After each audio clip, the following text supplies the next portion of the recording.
Во сите училишта на територија на општина Кочани ќе има ревизија, истакна веде градоначалникот на општината Венко Крстевски.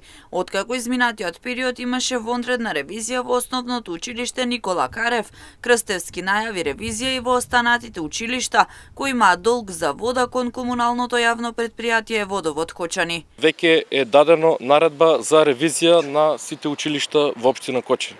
Откако Крстевски дојде на функција, веде градоначалник на општина Кочани, во јавноста обелодени дека дел од основните и средни училишта во Кочани подолг временски период не ја подмириле обврската за вода кон комуналното јавно претпријатие.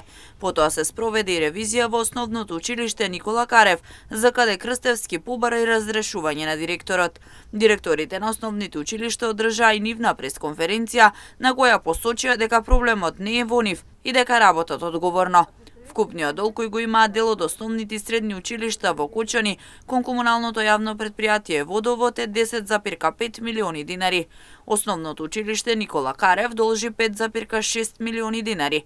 По него се двете средни училишта, односно средното училиште Гошо Викентиев, кое должи над 1,8 милиони динари, и средното училиште Љупчо Сантов, кое е со долг од 1,2 милиони динари. Основното училиште Раде Кратовче има неплатени сметки во износ од 950.000 динари, а основното училиште Свети Кирил и Методи му должи на комуналното јавно претпријатие Водовод Кочани над 817.000 динари.